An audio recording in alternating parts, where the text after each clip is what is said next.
নড়াইল সরকারি ভিক্টোরিয়া কলেজের অস্থায়ী অফিস সহায়ক মোহাম্মদুল্লাহ বেতন পান 10,161 টাকা। তার বাবা ইউসুফ মোল্লাও ছিলেন এই কলেজেরই পিয়ন। সেই সুবাদেই চাকরি পান মোহাম্মদুল্লাহ।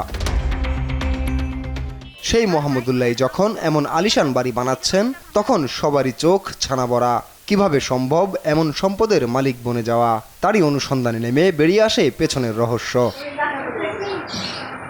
জানা যায় নড়াইল শহরের ভাওয়াখালীতে 4 শতক জমির উপর এই 3 তলা আলিশান বাড়ি ছাড়াও নামে বেনামে অডেল সম্পত্তির মালিক পিয়ন মোহাম্মদুল্লাহ। হাল রেকর্ডে তার নামে রয়েছে কুড়িগ্রাম মৌজার জাতীয় মহাসড়ক ও রূপগঞ্জ বাজারের সরকারি খাস খতিয়ানের জমি সহ ব্যক্তি নামীয় প্রায় 2 একর জমি।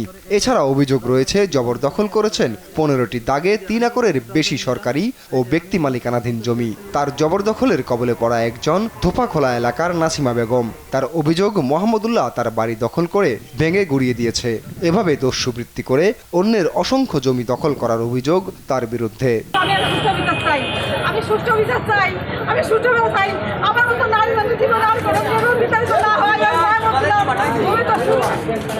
দেখতেই তো পারতেছেন যে বাড়িঘরের কি অবস্থা করে দিল। তা নভেম্বর 7 তারিখ থেকে সে বাড়িঘর ভাঙা শুরু করলো। তাই শুনে আমার শাশুড়ি ঢাকা থেকে শ্বশুরকে অসুস্থ অবস্থায় ফেলাইয়ে এখানে চলে আসে। এখানে এসে থাকা শুরু করে। তার গায়ের উপর দিয়ে সে দিনের বেলায় রাত্রির অন্ধকারে বেকু দিয়ে বাড়িঘরে ভাঙে তছনছ করে দিছে। তবে এসব অভিযোগ অস্বীকার করলেও জানিয়েছেন চাকরির পাশাপাশি জমি কেনার ব্যবসা করে গড়েছেন এসব সম্পদ।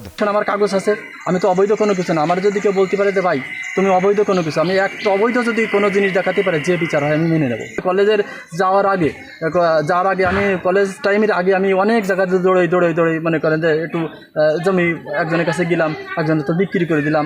অনেক মানুষ কয় ভাই আমি জমি বিক্রি করবো, আমার একটু বিক্রি করে দাও। আমি কিন্তু একটু বিক্রি করে দিচ্ছি, অনেকের জমি বহু জমি বিক্রি করে দিচ্ছি। পিয়ন থেকে কোটিপতি মোহাম্মদুল্লাহর জবরদখল ও দুর্নীতির বিচার চেয়েছেন সচেতন মহল। একজন পিয়ন নাম মাত্র, তার ভোয়াখালীতে আমরা দেখেছি যে আলিশান বাড়ি উঠেছে। এই রকমের বিষয়টি নিয়ে যারা দুর্নীতি দমন কমিশন রয়েছেন তারাও এটাকে তদন্ত করে দেখতে পারেন। তবে মোহাম্মদুল্লাহর বিরুদ্ধে বিভিন্ন মামলার তদন্ত চলার অজুহাতে এ বিষয়ে কথা বলতে রাজি হননি সদর উপজেলার সহকারী ভূমি কমিশনার দেবাশিস অধিকারী। নিউজ ডেস্ক, দেশ টিভি।